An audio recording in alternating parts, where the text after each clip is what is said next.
My cat's talking to me. What do you have to say, Mo? Yeah, fine. There he goes. He's heading out the door. And he's gone. That's his cat door. Hey, Science. How you doing? Thanks for stopping in the stream, boys. I guess, I don't know. A little disheveled today. But I'm sure looking forward to a nice long show. We'll tell you about it in a second. First of all, welcome everyone. Trickle in. I just got started. Looking forward to. It's going to be kind of an extensive, a lot of content heavy stream.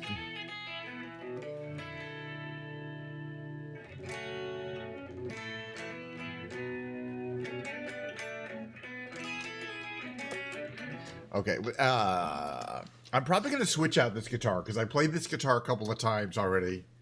And so I'm going to switch it out for the one that's hanging on the wall behind me, I think.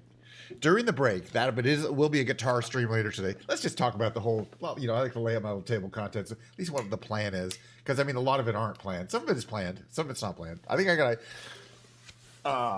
even a plan for the flight sim stuff today. Just some ideas I have in my head. I don't come up with something better.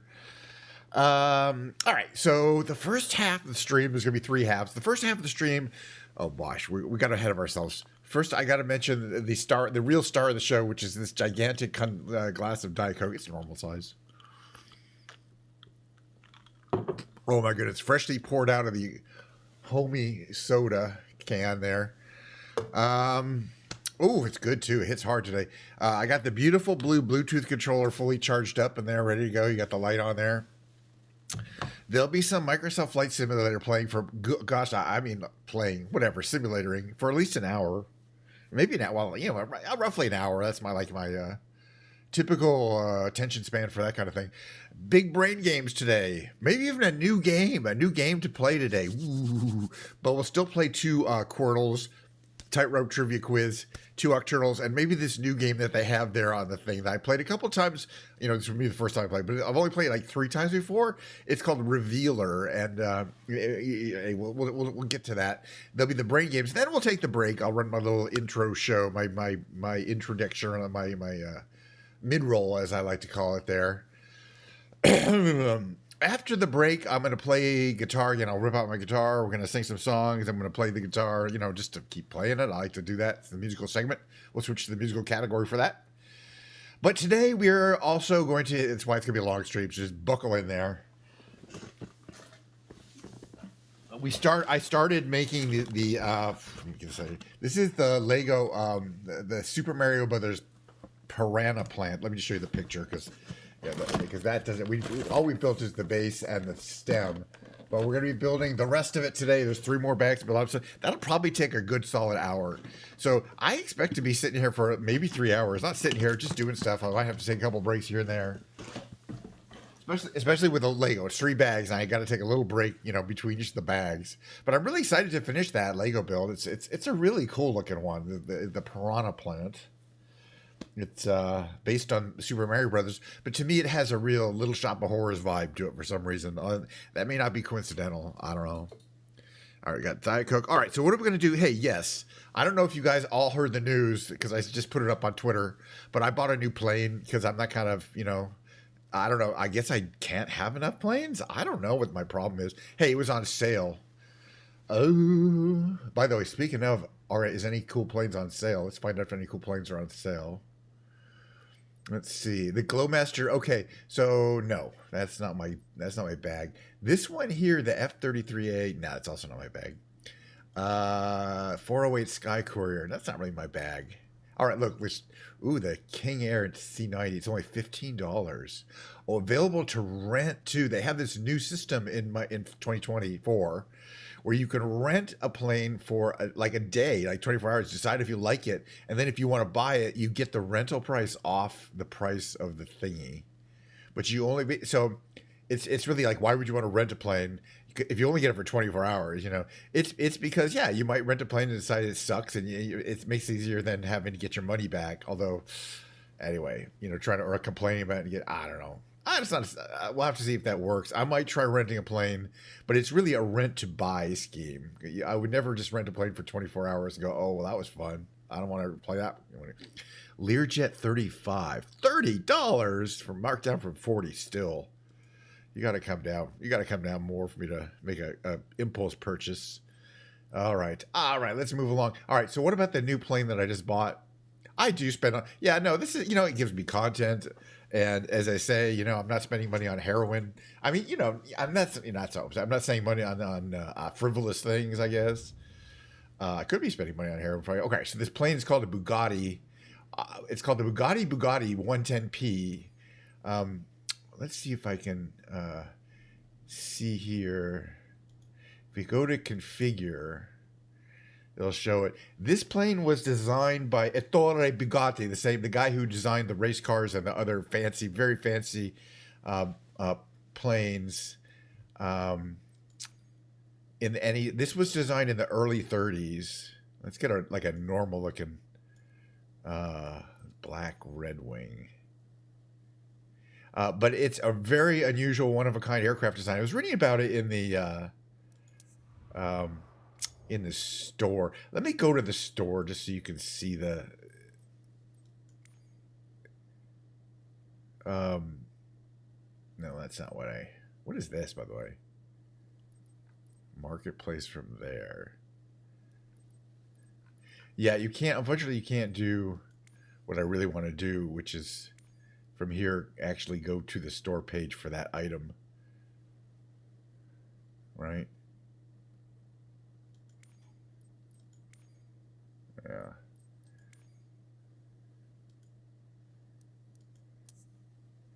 Yeah. But it's easy enough to get to the storage page. Just so you can see it real quick. Go here, marketplace.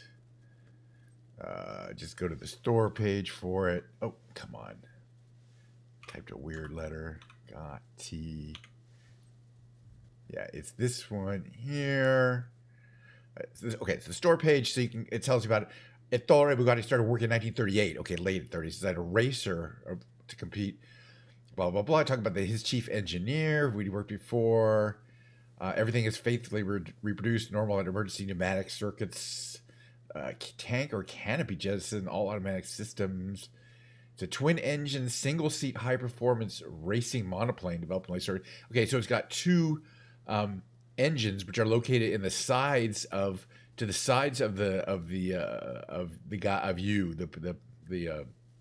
person. Let me just kind of show you here in this areas in the back, and then there's these. It has axles or shafts that power two independent propellers in reverse directions, which is for the time, so you don't get any torque steer. You can kind of see. We'll see if we can do this. Oh yeah, this plane is famous for being so powerful to weight to ratio that it could do a tail stand. We'll have to see. I don't know if this plane can actually do a tail stand in real life or in the game. We'll see. I don't know. It's a pretty cool plane. All right. And have I ever cold started it? No. But there's actually something else I want to do today, like in the flight. So one thing I want to do is check out this new plane. We're going to start it up. We're going to fly around. It's from the 1930s. It's pretty cool. Our first flight. I bought it yesterday. I just don't know much about it. So we'll be learning together. But there was sometimes I like to do accident reproduction. Flight accident recreations in Microsoft Flight Simulator. I want to say for fun, but more as as content. Let me just put it that way. There was recently a flight that crashed. It was Tuesday. Today's Friday. In San Diego, when approaching Montgomery Gibbs International. It was a Cessna 550. But this is what I want to check. I want to see, and I went online and I saw Blanco Lirio's. How you doing, Sam? He already has a little bit about this crash, which was just on Monday. A small jet, a Lear, or a Cessna or a Citation, was coming in at 3:30 in the morning in fog and crashed short of the runway. We kind of already know what happens. Everyone died. 12 houses caught on fire. Fortunately, apparently nobody in the houses was injured, which is pretty amazing. I guess those houses are built pretty well. I'll show you where that is. I actually want to see what is the closest plane we have to a Citation 550, because I think, which is a 1983 era Citation. Maybe we'll do this first. I'm just really interested to see how easy or hard this is going to be. I should have probably rehearsed this, but that's the nature of live content. We just see how it goes. I know I've got, at least in 2020, right? I've got the Cessna. I wonder if I have to load it in. The Citation, which is a twin engine business jet. It's here we go. The CJ4 or the Citation Longitude. The CJ4 is a little bit bigger, I believe, than the 550, but it is real close. So this would be the plane that would be the closest that we have. That was the plane that went down in San Diego last week. What's our livery choices here? Default or default? Still looks pretty cool. And where it was Montgomery Gibbs, which is I'm very familiar with because I'm familiar with all of the local airports. This is Montgomery Gibbs right here. What we're gonna do is we probably should take off from somewhere to the east of it and then fly in. Wonder if there's a decently long runway out here.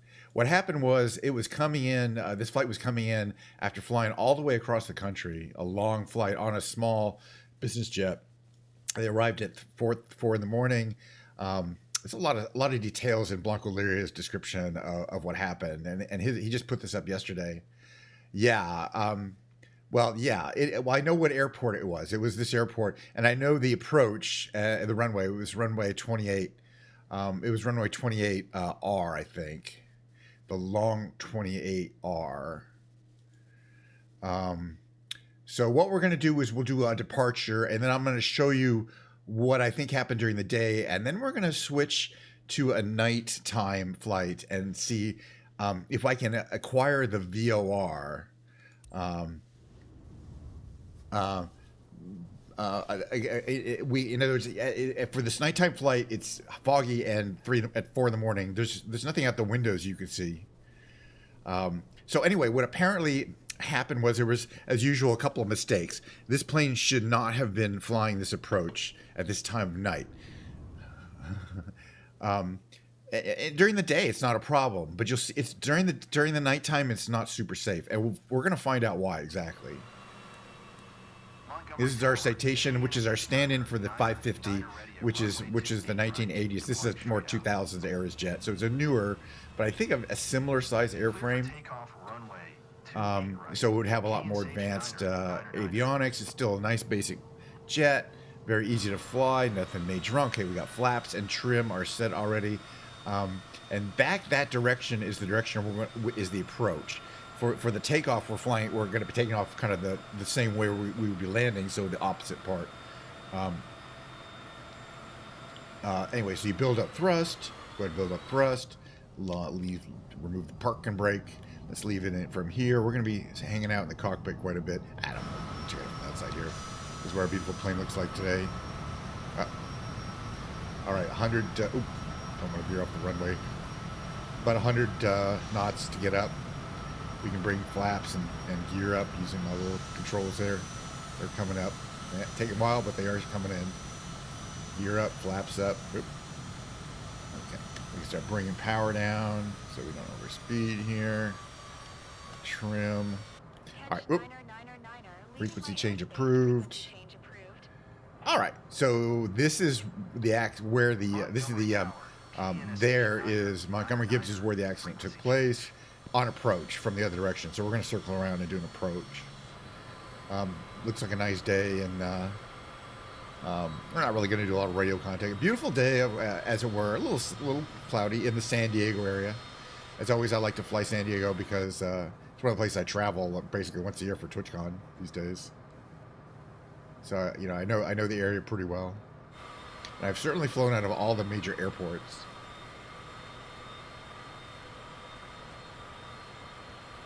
There's two major military ones. There's the naval there's a naval air station, and then the one on the thing, and of course San Diego International, which is right downtown. And then there's a couple of others. There's Montgomery Gibbs, which is there. Up there, excuse me. Oh, no, that's Miramar is there. Montgomery Gibbs is back that way. Anyway, we'll figure it out. Okay, so I just want to see on the EFB, on our flight planner here. We're going to go take a look here. Okay, so that's...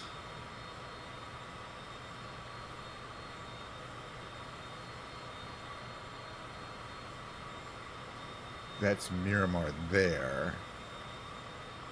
This one here is Montgomery Gibbs, right? Okay. Executive. So Montgomery Gibbs Executive is the one that's... It's right there. All right. So what we're going to do is we're going to fly to the east. And kind of... you'll be able to kind of see what my plan is, but basically to fly to the east. And we're going to look at it specifically are these kind of a slightly hilly area located just to the east of this airport, which would kind of be on the approach.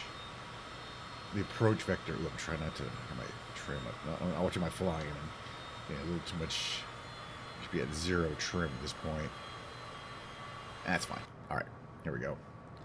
I'm going to leave the clouds up as are, but I do want to be able to see the runway. Okay, we just a little bit of pause and trim.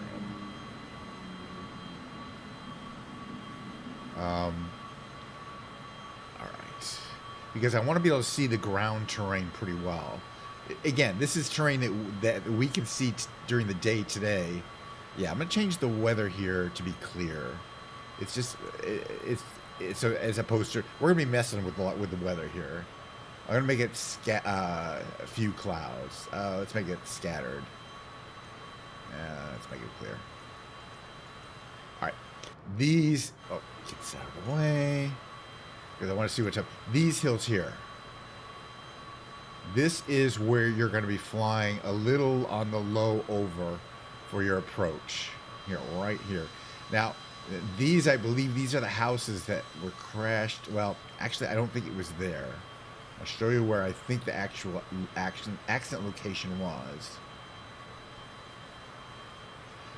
But the difference is going to be, oh, it was 3:45 in the morning and it was foggy. So this is that would be what you call an instrument landing. But you can see the reason why they don't want you to land in this direction is because the approach takes you kind of low over these hills. And right here, I believe, are power lines that were hit. Right here, as it flew too low. We're at about 1,500 feet. According to the accident report, the early accident report, the plane was, I think it's a little further up, was at about 1,000 feet, which is below what the VOR would have.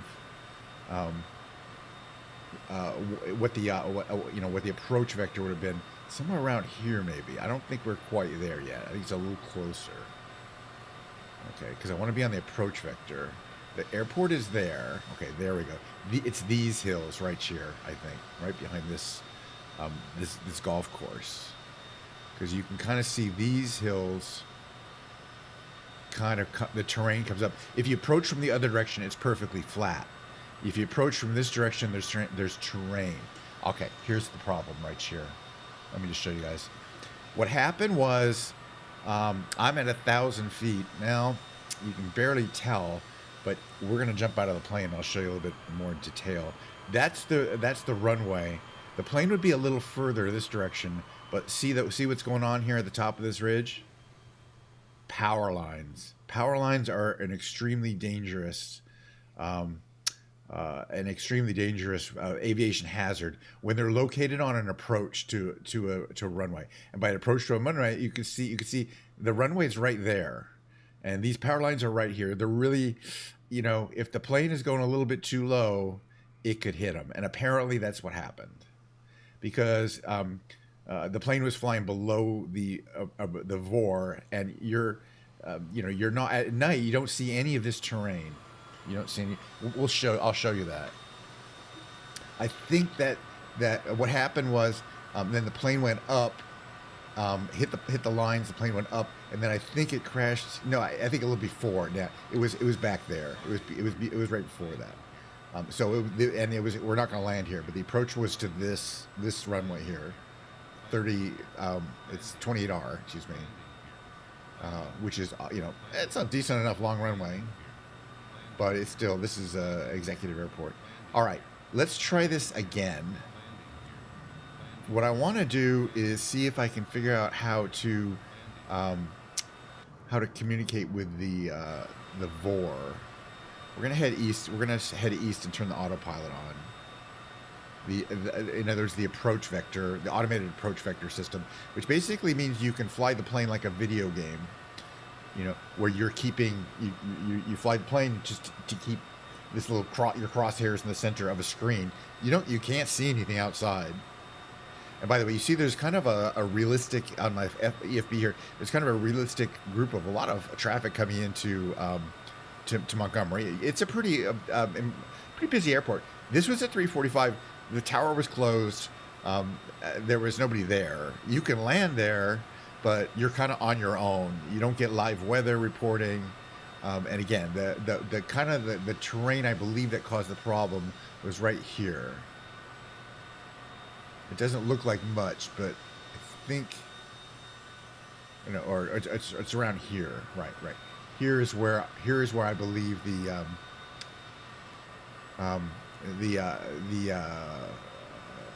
wires were, right up here on this ridge, I think. Right, and this is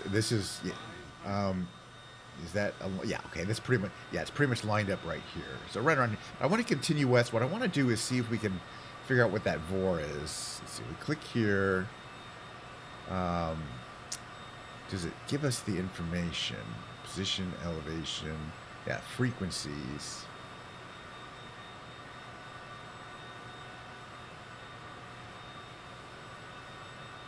Is it approach I need to set? Or ATIS? Montgomery Airport information, Whiskey 1800 Zulu. Wind calm. Visibility 9er. Sky condition clear. All right.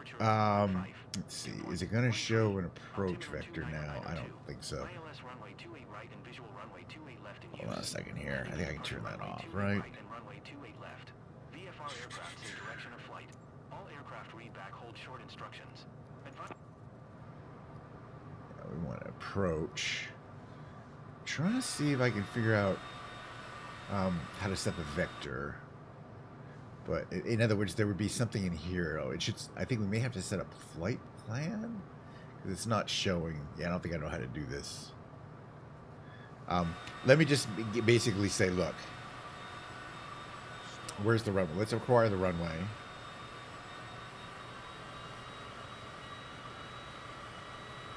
Or at least kind of point towards the runway. All right. Yeah, without being able, I have to figure out how to set the, that's Montgomery right ahead. But we'd have to come around this little hump here. Right? Yeah. Well, inside your. Wait, are these things working here? Oh, they do. Cool. All right, and let's see. I'm going to set this here. So the realistic weather that I'm going to set as soon as I kind of get the approach set here. There's Montgomery Gibbs. How it was actually looking to the pods. Again, if they wanted to do everything legal and the right way, they would have made a U-turn. They would have passed the airport, made a U-turn, and approached from the other direction. And then they'd be all alive because it's a much easier approach. But basically, yeah. Okay, so I can turn this to, it's probably going to be overcast. No, what do we got?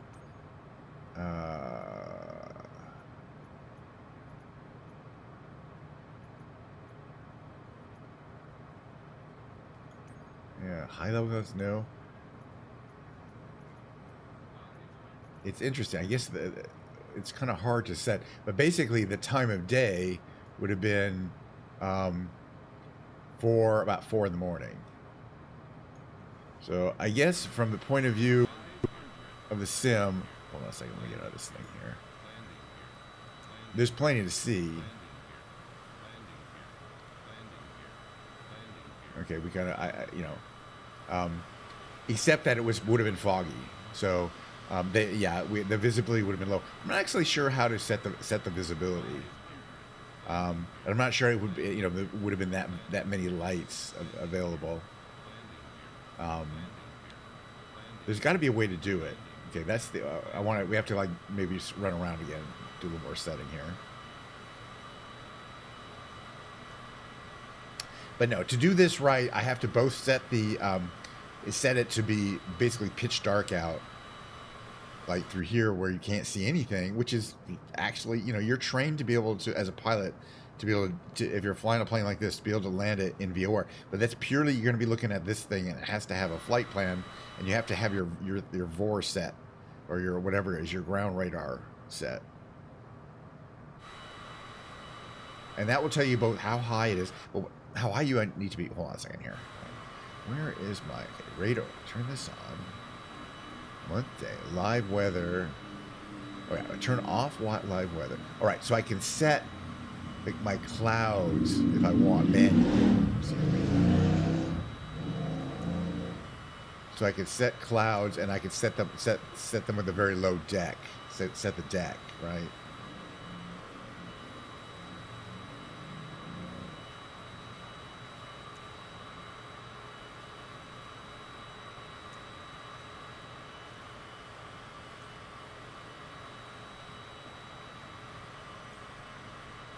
I think there's a way to set the clouds.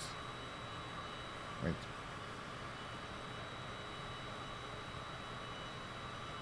And then make them very dense. Like that. And then from here, now you're getting kind of the view that they would have had. I gotta figure out how to do this correctly. But hey, Rory, how you doing? Basically, yeah, at this point, you can kind of see the ground, but not very well.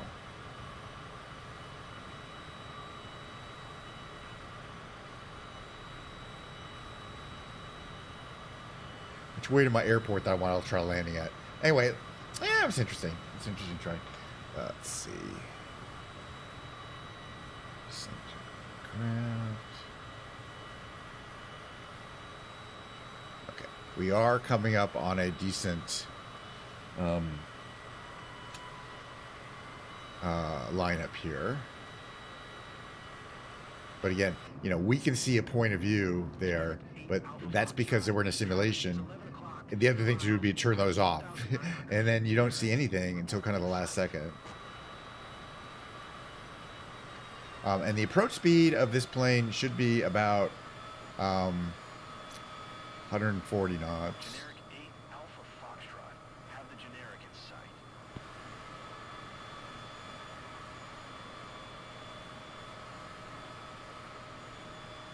So again, you don't see anything from here. You'd have a VOR. I mean, at this point, I'm just kind of using our map and kind of my knowledge. But let's say, okay, 148, 145. That looks pretty good. Flaps are partial. How are we doing here? Pretty good. Anyway, if I were on the VOR, I'd be okay. But again, right over here, this ridge here is where instead of being at about 1,200 feet, where we are right now, they were at about 1,000 feet. And apparently that's enough. We can just barely see that you're effectively passing a ridge for them to hit some power lines. And after they did, there was no recovery. Apparently the plane went up, and then I'm trying to do some little reenactment of this accident. I think it was right around here that they crashed. I'm flying a little low, just to make a point. You still can't see the runway, but it's there. We're going to see in a second. Right, where is it? It's around here somewhere. Oh, it's that way. I messed up. We're fine. At the very last second, you see a runway. It's fine. 126, give me a little more gas. We're fine.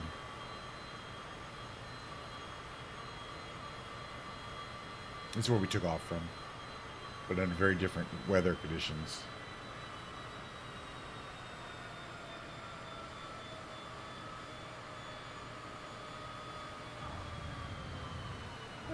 welcome back to San Diego, where we took off from. Oops. You can start to see what it looks like. It was definitely choppy when we hit the ground. Wait, did I run off the runway already? Do I have reversers? Oh, jeez. I thought that was a good landing. I couldn't even tell. All right, let's move along. I'm going to do so. Actually, before we do that, hold on a second here. I want to switch back to the regular weather. I got to figure out how these custom user preset things work. Now that I've kind of figured that out. Okay, live weather, real time. All right. Because I still want to fly around a bunch more. We got a new plane. We're not gonna fly around San Diego. I just want to check that. This is going to be hopefully as interesting or more interesting. First of all, we'll fly someplace with the nicer weather. It's a Bugatti plane. It's it was on sale. But we're gonna. This will be my first time trying to cold start it. It's called the Bugatti EB100P Red Wing.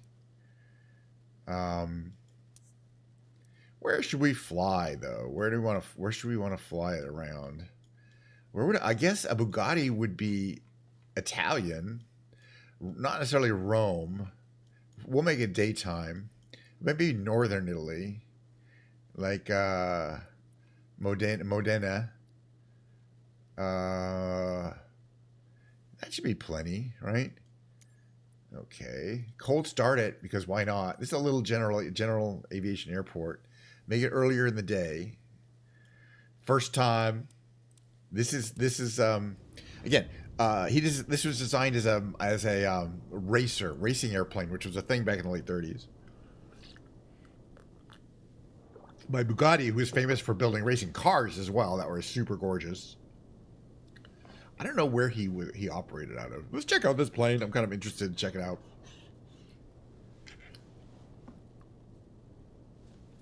As I said, I think I bought it yesterday. I did fly it around just a tiny bit. But, I figured I'd save the actual impressions of the plane to the live web stream for today. Hopefully it will load up in some reasonable amount of time. It's a new plane, so it's got to stream it from the internet. Which reminds me, it's loading just fine. Okay, so we're in northern Italy. Oh, geez. That's a parking spot. We may have to move the plane.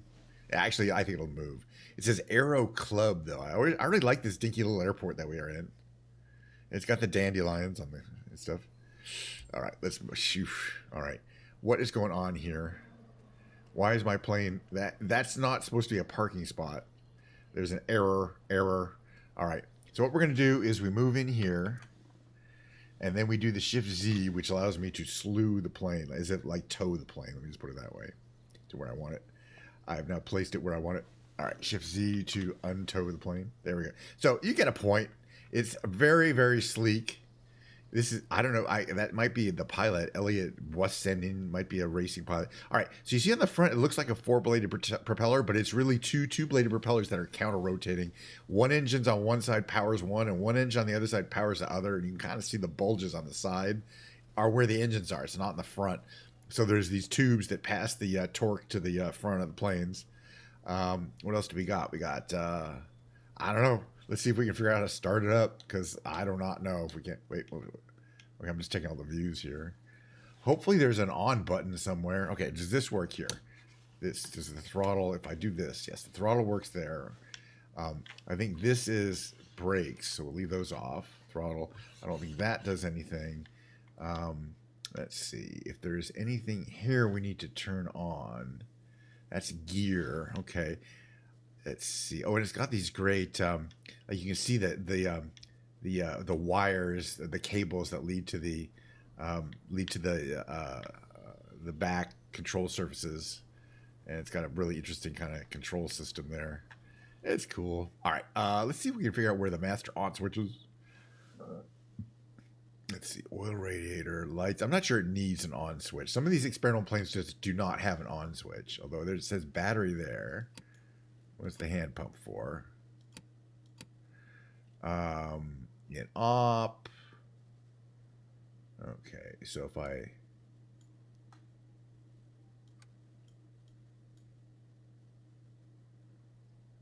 if I do that, do we have any power? No, I don't have any power yet. Okay, parking brake. Actually, parking brake on. I'm sure there's a master power button somewhere around here. Maybe there's even a oh, what's back here? Battery. Okay. Radio. Haven't checked any of this area out. What's this back here? Radio off. Radio on. All right. Cool. It's probably, there's a little checklist here which we can mess with. Tanks. That's fuel. All right. We should be able to start the engine now.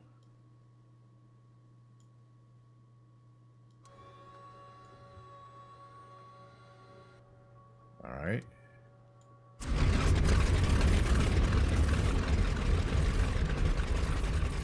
Nope.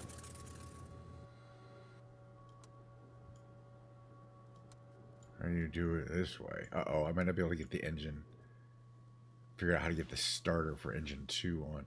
This button's real wonky.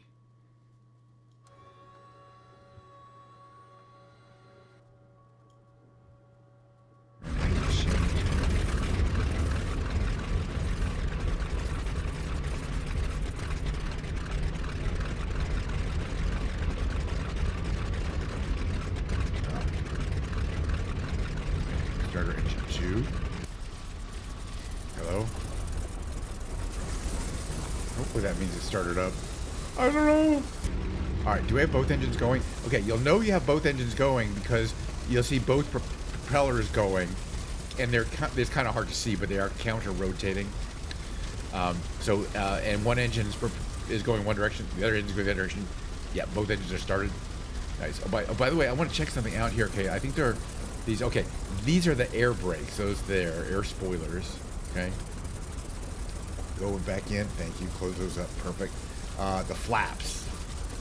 The flaps look like back. So when you use the flaps and the air spoilers out, it kind of looks like that, which is pretty wild. But then you can also just have flaps. I'm just checking out how everything works here. All right, how do we close the canopy? I think we have to do it up here. Canopy closed. That sounds good. All right, let's request taking off and flying around. We're in this really cool Italian. They only made a few of these. And we're flying around northern Italy. Let's check out what there is to see. Oop. We're moving. We're moving. This is what it looks like from here. That's the left side view. That's the right side view. Ah, we're going too fast too. Oh, slow down. Whoa. That's a lot of power. Okay, way less power. All right, it wants us to go all the way down to the end of the runway and turn around. That's fine. Let's do that. But again, there's some interesting things you can do in this plane because apparently it's very powerful engines. These are 8-cylinder Bugatti engines that were adapted from the Bugatti racing cars, apparently. 8-cylinder single, not V8s, but single inline 8s, which was a really common design back then. Yeah, okay, we're gonna turn around up here. It's a really cool. We got a lot of really cool paint jobs here. So we'll try them out. But this one's one of them. But I think it came with like 10 paint jobs. All right, well, we got it started up. Okay, when you hit the brakes, it also opens the air brakes automatically. I'm not doing that. But I have a separate lever, right? Why does it do that? Okay, interesting. I think that's just a plane feature. That's fine. All right, we're going to turn around here. We're going to turn around like we're going here. Hit the brakes. Make a turn. Make a turn. Announce takeoff, remain in pattern. Part straight out. Whoa, we're overturned. Flaps to half. Yep. A little bit of positive trim. All right, let's take off. This is what it looks like from here. We're going to give it full power to the forwards. You can see power in those Jaeger meters comes up. RPM, actually that's RPM. Whoa. Oh, it kind of wants to dip right away. It's a racing plane. Comes right off the ground. Here's the gears, how the gear pop in. You can see that. Simple, classic gear system. One of the great things is, yeah, because the counter-rotating propellers, it doesn't torque off the, no torque steer off the, to really, a little bit. All right, so there's the, something polyclinic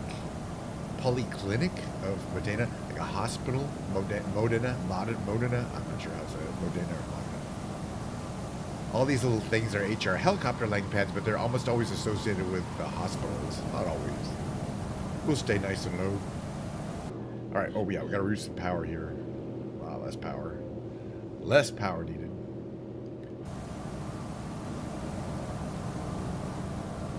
What is that over here, though? Duomo di Modena.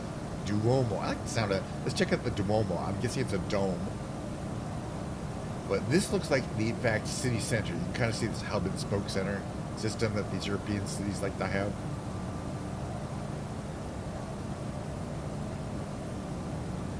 All right, we don't do this up anymore. We can pause time. We can check out what's going on. Yeah, you can kind of see all the roads lead to this part of the city. And it says Duomo. I was expecting a dome. I don't see no dome. That is a weird-ass bug. It's got, oh jeez. I mean, is it supposed to sound weird from different directions? Because it doesn't from there. It must, that's, I don't know. It's definitely because of the that power scheme of those counter-rotating propellers, but it's a bug. Is it a spaceship? No, this is a real plane that was designed in 1938 by Bugatti, of car racing fame and fancy cars, as a racing plane. I'm not sure whether there was a racing class. I just had to get it because it's one of, it ticks my boxes of being kind of very different, very unusual, a real plane, not something that was made up. We are flying around Italy in an Italian-built plane, designed and built plane. Yeah, and I just got it yesterday. So you got gauges here. I think there's like a fuel management system here, but I haven't looked into it too much. Well, it's not trying to crash. It's trying not to crash too much. One thing might be fun to do would be to see if this plane will go through the barn at my ranch. But by the way, did I remember to turn on the weather? Live weather. Okay, live weather is on. Real time is not on. It's nighttime there, so I made a little daytime flight. Well, I can tell I like it, but here's the one thing I want to do, and it's from the pictures. What we're going to do is we're going to increase the power to full. We're going to try to climb, and we're actually going to try to see if we can hang from the propellers, because that's a maneuver that this plane was famous for being able to do. So it's not just a good climber, it's that it can effectively stand on its tail for long periods of time. So it's already putting out the flaps automatically. I'm not sure why. So we should be able to just basically stay. Okay, we're still going up. This is what it looks like from here. I mean, basically you're looking straight up.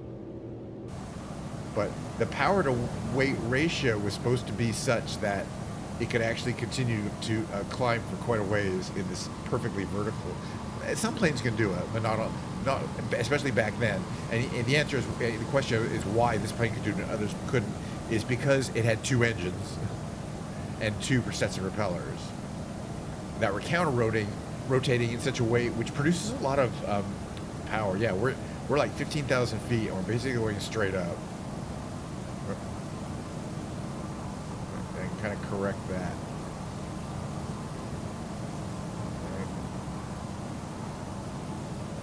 So, I'm not sure how realistic this is, but yeah, basically, you're just you're looking right straight up into the sky, All right, let's actually fly the plane like an actual plane here. The other thing we could probably do, presumably, is according to this, the maximum airspeed in a very slick plane, 340 or 330. Let's just see. So let's watch the, no. I don't want flaps. See, it's automatically putting out those speed brakes, which is kind of, what's going on here? Put that stuff away. Did I do that?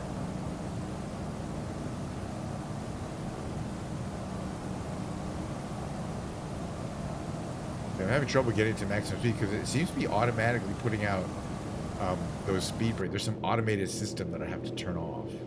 I don't want it to be putting flaps and those out. And yeah, it keeps going again. I wonder what that is. Again, it says in the book there are automated systems, but that they can be defeated. I just don't know where that would be. Okay, now we're at 300. Let's increase to full power. All right, that's about that. Okay, that's V&E right there. So yeah, it's quite fast. But yeah, you don't want to be going faster on this.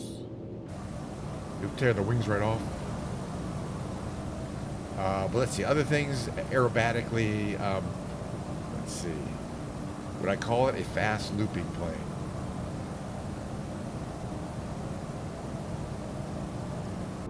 Let's see. What is a roll? Like, I would not call it a roll plane. It will roll, but not like a modern aerobatic plane. But again, it was not designed, I believe, as a aerobatic racing plane, just as a racing plane. In other words, it's hard to describe, but basically the air races were more about getting from point A to point B as fast as possible, but not necessarily flying in a circle over a track doing aerobatic events. That wasn't invented till more recently, like the 70s. But there was, point-to-point air racing. That was a thing.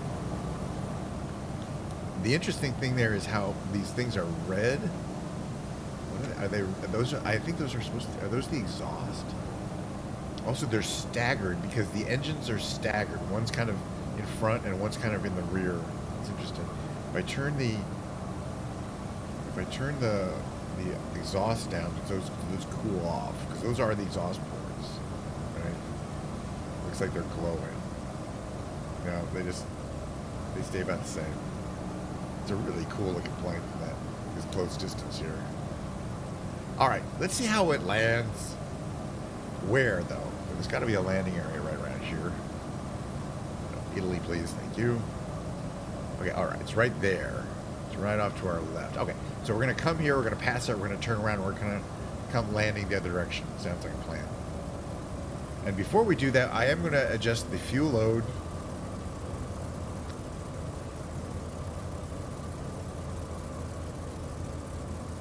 I mean, it's not that full, but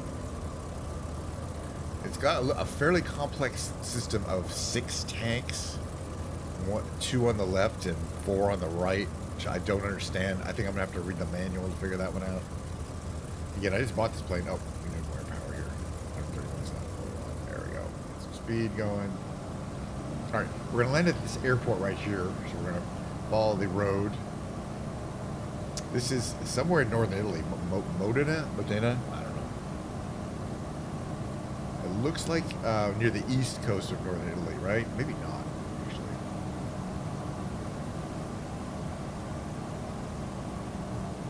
So there's the Major Carlo Alberto Pizzardi Hospital. What's that over there? Stadio. Oh, stadium. All right, let's check it out. I just want to check out some of these points of interest. At least they fixed it so the points of interest are consistently available, I think. So yeah, in this part of the world, you can absolutely be sure that a stadium is going to be soccer or football. But I do think the performance is good in terms of the frame rates are being pretty good. I haven't really... I basically have my graphic settings the same place they were. Right? There's that. And then the landmark POI, Basilica-designed. Why does it say landmark POI? I mean, it basically just another church. Or is that tower? Is it Torre? T-O-R-R-E. Let's check them out. We got time. So there's a basilica, which is a church. It's a little, I think a basilica is like a little smaller than a cathedral, or it's not laid out like a cathedral. But then we got this tower, which is the Torre here. I'm sorry about that sound effects. That's definitely a bug. But it's pretty cool. It's a big one. All right, get back on the plane. Definitely some sound effects issues. All right, let's land. Where's the airporto? The airporto is right here. All right. So now I do want to put the flaps down a little bit, get the gear down, get ready for landing, reduce power. My brakes and my flaps down to maximum. So you can kind of see how the back of that plane looks like a big sail, the back of the wing. I mean, that's true of any plane that has it's a racing plane, is you're going to need aerodynamic systems to slow you down for landing. Although most planes that need that are jets. This is a very fast plane. All right, we're still quite fast. We're still quite hot for landing, I think. I've never landed it before, so I don't know.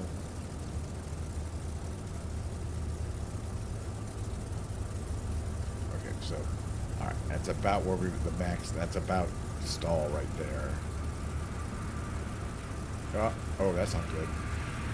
Why did it do that? Why did it do that? Don't do that. Boy, it lands kind of funny. I mean, it lands weird, as you noticed. It kind of wants to. I have to try that a few more times. Maybe we'll do a takeoff. We'll do a takeoff landing. How much time do we have? Yeah, we got a little time. I'm gonna try this again. We're just gonna take off from right here. It takes off quite easy, right? I mean, doesn't need a lot of runway. And we're running pretty light. I just want to see if I can do a better landing. Maybe we'll try this out, the approach from this direction here. Maybe it's a little easier. But yeah, that's why you buy a new plane, so I can practice it. They all are a little quirky and different, especially on landing. And I don't know, like, it says hand pump there. I'm not sure what that is. Like soap for you to clean your hands. I'm not sure what is that for. Rudder trim there. I don't think we need rudder trim, do we? But you see here on the left are the flaps and speed brakes, which are kind of an interesting place. So I can, like, if I open the flaps here, that's the mid position, and then I can control the position of the speed brakes in a kind of an analog fashion with my throttle there. It's a really interesting. It's definitely a unique control system. Okay, where's there? All right, right behind us. We're gonna make a turn. We're gonna come around here. We're gonna get ready to put the gear down. The gear's gonna pump itself down here. There it goes. Got a perfectly good line up here. Let's be 193. Gotta start to get those air brakes out there. Just about there. It's about 50% brakes right there. Perfect. I'm going to try it without full flaps and full brakes, just from here. Just with a little bit less power. And also, let's try it from here. It might actually be easier from here. I've noticed, especially when after you land and it tends to want to veer or do funny things, it's because you need small control inputs right after landing. You can kind of get a better feeling from when you're inside. It does have those giant counter-rotating propellers right in front of your face, which, yeah, even in the real world can actually be quite a difficult issue to see through. A lot of single engine planes have that issue. It's a double engine, but still. Okay, a little less power here. You can see I'm coming down on the RPM. Got a reasonably good approach here. Engine's quieting down. It's hard to tell what your airspeed is. That airspeed indicator is quite prim. This is tiny.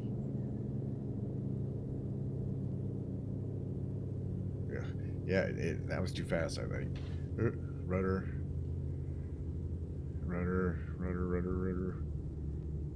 A little better. Staying on the runway. A little better staying on the runway here.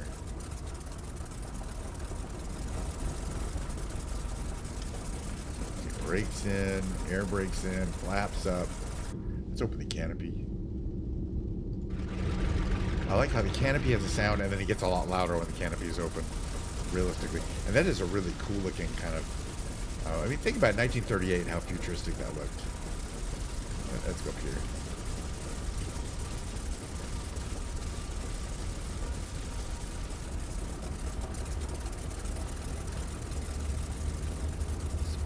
Gas, that's too much gas. Oh, if you don't slow down, it's hard to steer. Which again, planes are not necessarily designed to be easy to steer on the ground. I do like it. I'm hitting the ground brakes and the air brakes kind of pop out like that. That's the only plane I've ever seen that does that. I'm not sure I like it, but it may be very realistic. I don't know. Maybe how the system works, because it's not a bad idea. You know what I mean?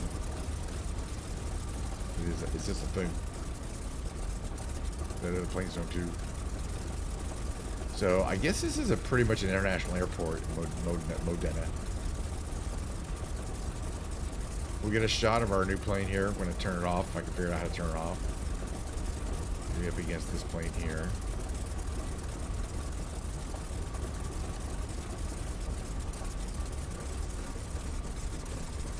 Okay. Park and brake on. Park and brake's right up here, that thing right there. Brakes, those speed brakes off. Alright, so if okay, there's a battery master there, but if I were just to shut off the engine, oh right, this thing here is multifunction.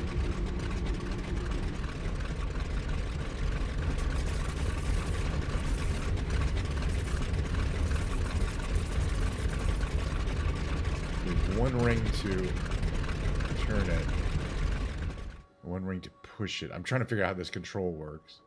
Alright, both engines I believe are off now. Yeah. And you'll see them slowing down independently. So one slows down, that controls the back propeller, and then the other engine is the front propeller.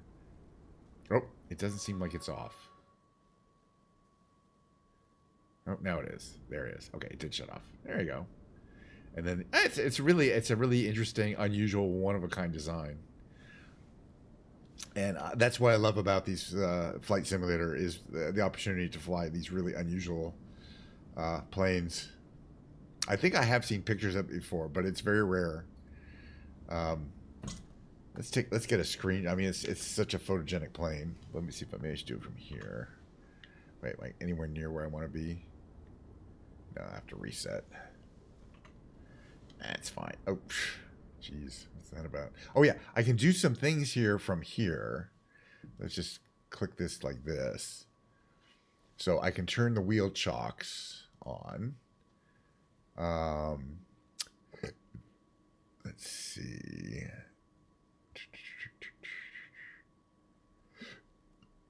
Rearm. And there's some other stuff in here.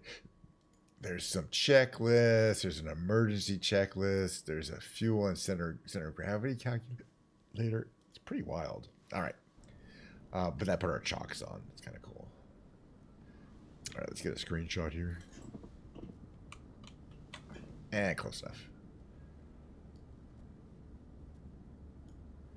Is it though?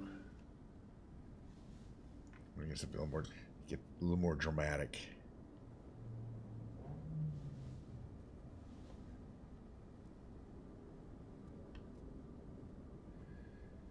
That ATR in the background. There we go. Very good. All right. Well, that was some flying, but you know what? There'll be more flying tomorrow. I got to figure some stuff out. I mean, for well, anyway. I mean, like where I have to do some research on how to do stuff on Microsoft Flight Simulator. It's just that kind of thing. You think I know everything after years, and there's just a few things I don't know how to do. Namely, how to set those approach vectors, those approach bores. But hey, we have a lot of streaming to do today, man. I'm gonna be going on for a long ass time today, and then even tomorrow more, and then the day after that more, and then the day after. You know, I just like streaming. I'm basically doing what I would be doing on a daily basis. And speaking of things that I like to do on a daily basis, let's get out of Flight Simulator here. Main menu. It'll be the big brain games. Let me get out of that. So that happens before the break. Very good. So I'm gonna switch to the just chatting category, just to be a stickler about what category I'm in. There's no big brain games category as far as I know. So I bring this up here. This goes here. I click that there. We're gonna maximize my browser so I can switch to the big brain. So the big brain category. Let's see. Oop, that wasn't it. Here we go. The big brain games are 2 of these. These are Quirtles. Well, this is the first one. Which 2 of these. The 9 question timed tightrope trivia quiz, which I am a trivia master. I don't get everyone right every single time, but I do pretty darn good. Okay. 2 Octorals, and then today we might be doing a special thing down here. We'll see. Called the reveal. Anyway, whatever it's called. All right. So I've got my starting words for playing these 5-letter solve word. I already did the regular New York Times World, by the way. And I did get that in 4. I always try to get those in 4. All right. So we got 4 words. I got 5 letters here. I got 3 letters here. I got 4 letters here. I got 4 letters here. 5 letters here. And what else? And it can't be too many things. It could be caper, though. It really, once you got 5 letters usually, and you know what a starting letter is. All right. Now this one here, we got 4. This one we got 4. So let's see.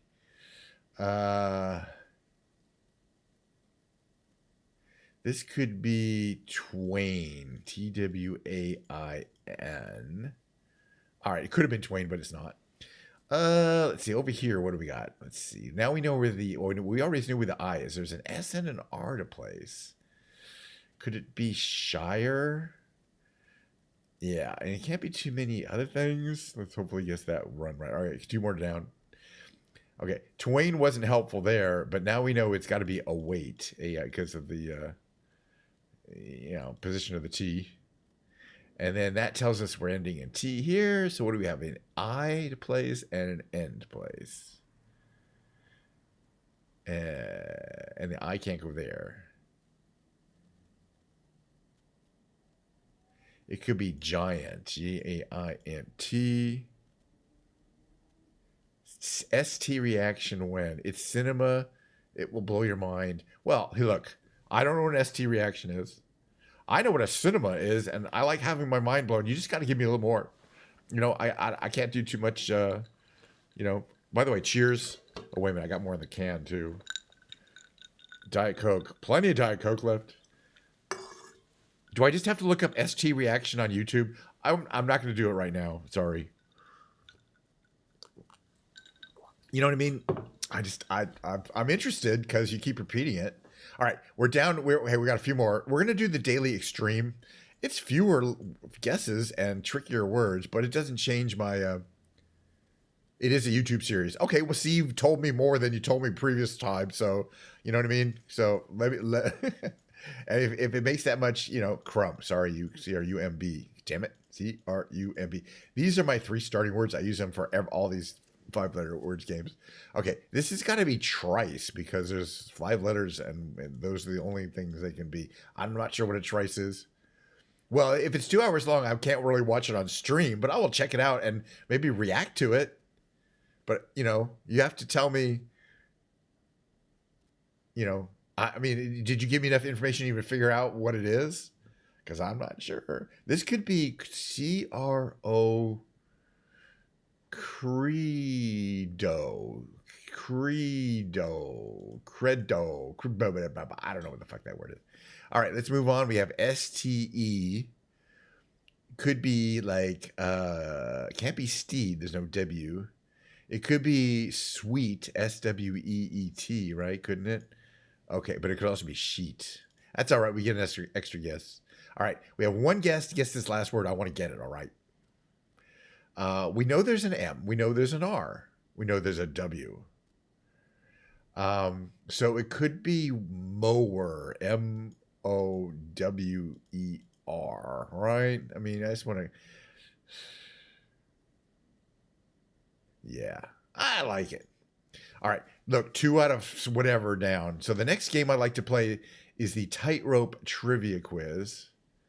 So here we go, tightrope. All right, I want to mention quickly, the tightrope trivia quiz is 9 trivia questions. They're timed, so I got to get them fast. It's not just you got to get them right. Of course, I like to get them right. But it turns out the answering the questions, you get 15 seconds. But if you can answer the questions within 2 or 3 seconds, it makes a huge difference to your score. But of course, and as they get harder during the week. So this is the second to the hardest, the third to the hardest, technically, I guess. All right, let's move on with the trivia. I don't. It's plane's name for saints. Yeah, I know that. Aer Lingus. They didn't even name the airline.